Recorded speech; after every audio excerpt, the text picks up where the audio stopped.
Everything you've been told about getting rich is wrong. Most people think getting rich comes down to one big decision, but I have a secret to tell you. In reality, the key to building wealth is through tiny habits that quietly compound every single day. I've worked in finance for over 15 years, and I've seen firsthand that it's actually these small, overlooked habits that will actually move the needle for your finances in 2026. So in this video, I'm going to share the 12 tiny habits that don't feel life-changing in the moment, but can radically transform your finances in 2026. Automate your finances. If I told you there was a way you could double your savings rate and do less work, you might think I was crazy. You might think I'd lost the plot. This is a report from Vanguard called How America Saves that came out last year. When including non-participants, employees in automatic enrollment plans save an average of 12.1%, considering both employee and employer contributions.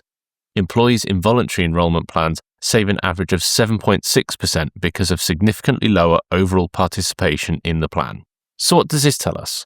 We can see that people who automate their finances have a savings rate of about twice when compared to those people who just rely on their memory when they get a chance, when they think to, when they get round to it. Oh, maybe not this month, but next month. This is how you can go from being a sporadic saver to a consistent investor. I've neither the time nor the colouring crayons to explain why this is just such a great idea and so important for your finances. The best financial decisions are the ones you never have to think about. But what does this practically look like? So a good example, I get paid on about the 28th of the month, and every single bill within my control comes out on the 1st of the following month.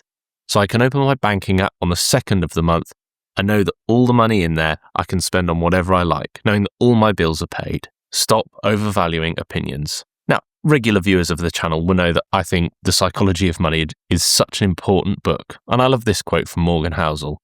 Spending money to show people how much money you have is the fastest way to have less money. So making a habit of doing the things you actually want to do, not caring about what other people think, is not only psychologically freeing, but it can also be even more financially freeing. Buying a car that does the job of getting you from A to B and nothing else is totally fine. Not to impress your friends, the people next door, because you can guarantee no one cares as much about you driving your fancy car as you do. And if you're ever in a conundrum, just ask yourself this question. When you're debating the big house, the fancy car, the expensive watch, the designer clothes, if no one ever saw you with all that gear, would you care? Would you reconsider the purchase in the first place? And the fact of the matter is, if you always care what other people think, you'll always be a prisoner to their expectations of you, not your own expectations of yourself. And at the end of the day, the opinions of other people will drastically scale down as your own confidence scales up. Match your money with your priorities. Now, undoubtedly, we all have this vision of who we are, the things we do, the things we want to prioritize in our lives, what we're good at, what we suck at. But there are very few ways you can actually understand what really values, other than what they do with their time and what they do with their money. Since this is a personal finance channel where we talk about money, we'll just stick with that one. So if you had to hand your credit card statement or your bank statement to a stranger, not something I would advise for obvious reasons, but if you could, what would that person think of you? Would they see you as someone who spends their money on friends, family, health, meaningful experiences, and paying their future selves by investing and squirreling money away? Or would they find so much dirt on you they could open an allotment? Would they see someone who spends, frankly, money they don't have on stuff they don't need to impress people they don't like? Your spending tells a real story about you and what your priorities are. And I don't say this to shame anyone, because I'm guilty of it too. So at the end of the day, decide what kind of person you want to be, what your priorities are, and spend in areas that will help you get there. Cut costs aggressively everywhere else. But we should also point out, this is not the same as not spending money. I'm not necessarily preaching frugality here. If you want to get fit, then don't eat takeaways and use the money to hire a personal trainer instead. You're still potentially spending the same amount of money, but it's in pursuit of a goal that you actually want to pursue. Invest small, early, and often. Now listen up, because this bit is important. The most important investing decision isn't what you buy, it's when you start, and that's a fact. And this is the thing. You can't guarantee stellar returns. You can't time the market. You don't know how the economy is going to perform in 20 years. But you do know that if the world keeps spinning, then it makes sense to own a piece of it. And the longer you can own a piece of it, then the better it is. Time matters more than timing. Because look, Putting £50 away into a global index fund from the day you turn 18 to 65 will give you a little over £550,000. And the best part, you'll have contributed £28,000. The other £523,000 will come from compound interest. Compounding rewards patience, so the earlier you start, the more time you give compound interest to get out of bed and do the heavy lifting for you. But put it this way, if you wanted to get to the same £550,000 by 65, but you were to start at 28 instead of 18, you'd have to contribute £133 per month just to get to the same amount. So that time cost is pretty hefty. And there's this quote here from John Bogle, which I think really summarizes it nicely. Time is your friend, impulse is your enemy. And for the most part, in some ways, the best thing to do is to open your investing account, set up your automated deposits every single month, and then lose your password until the day you retire and you actually need the money. Avoid lifestyle inflation. If you get a 5% pay rise and you decide to go out and spend 8% more, then you're worse off than before you had the pay rise. And we all know people who are like this, people who will be able to fold themselves like a deck chair in order to justify expensive crap. Income growth doesn't require expense growth, because here's the problem. A temporary boost in your income, like a bonus, can turn into a permanent expense. If you decide to use that money to lease a fancy car, you're now stuck with that overhead. You have increased your monthly outgoings, you've increased your monthly cash burn rate, and that is a problem. Conscious upgrades beat automatic ones, but what does that mean in practical terms? For example, if you're about to become parents for the first time, then kids, speaking as a parent, kids come with a lot of stuff. So getting a bigger car is a perfectly reasonable upgrade. But you're doing it because your needs have changed, your circumstances have changed. This is a conscious upgrade. Now, clearly, this doesn't mean you go from a Fiat 500 to a Range Rover, but just something that will fit your new lifestyle. But this is not the same as getting a new iPhone every year when a new one comes out. But there is a fact about lifestyle inflation that you cannot get away from. It doesn't matter who you are. Wealth is built on the money that you didn't spend. The Rolex you didn't buy, the 5-star holiday you didn't go on, the expensive restaurant you didn't eat at. And this is the fundamental point. At the end of the day, if your expectations rise faster than your income, you will just never be satisfied. Improve one skill per week. Career growth is rarely accidental. It takes time, effort, deliberate intention, maybe some difficult conversations, maybe some long hours or sacrifices. And here's the thing. Skill stacking increases your leverage, not just in your current job, but in your future job as well. Here's a good example called the $1 million lesson. This is from Professor Babcock at Harvard, who told her students that students who negotiated their first salary after taking her class could get a salary boost of around $4,000. But she then pointed out something else to the rest of the class. The downfall that she talks about is that students who don't negotiate don't just miss out on that initial $4,000. It's a compounded loss over a potential 35-year career. Because future pay rises and bonuses are often calculated as a percentage of your current base salary, that one missed negotiation option in their 20s can result in a loss of around $1 million in lifetime earnings that have just completely wiped out. Never stop learning about money. Now, this is a little bugbear of mine, I don't mind admitting. So many people think that learning about money means cracking open a company's 10K or an annual report or some other such nonsense. That is absolutely not what this means. So the more you know about money, the better your money decisions are going to be. And just think about it like this. You don't need to know about mortgages until you're ready to buy a house. But when you are ready, it makes sense to learn about them. And there are a dizzying array of financial products out there.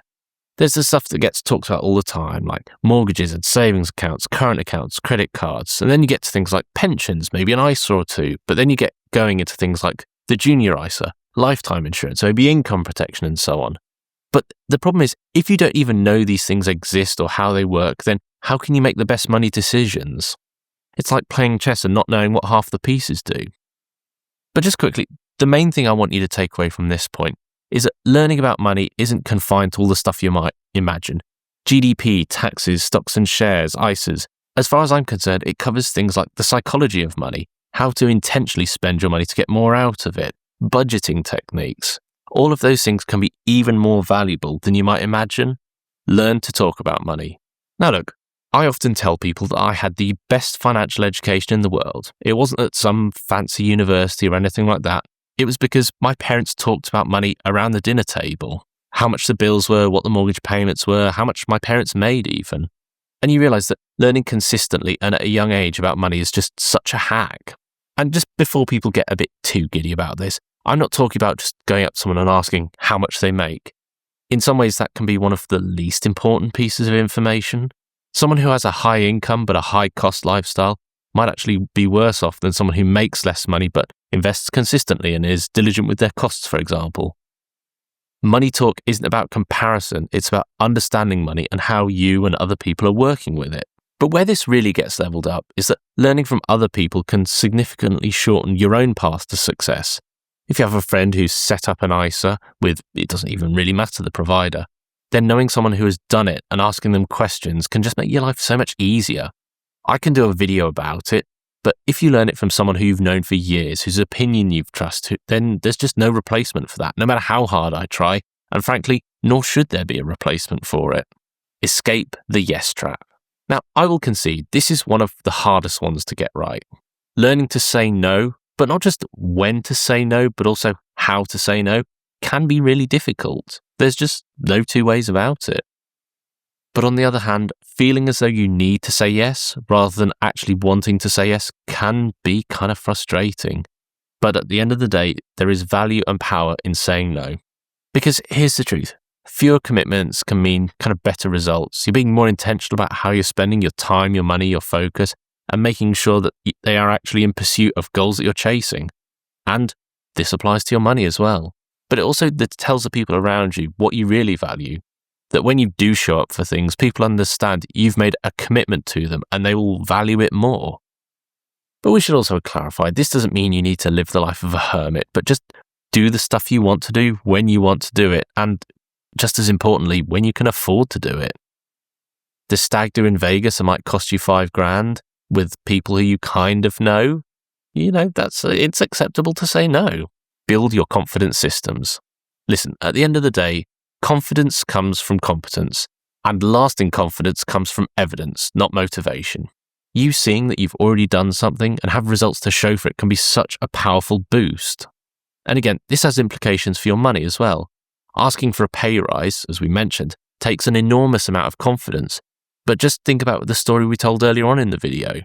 But if you get into the habit of building your confidence system so that you can get the pay rise every year, that is just, frankly, the sort of money decision that has nothing to do with investing, index funds, frugality, your mortgage rate, nothing like that.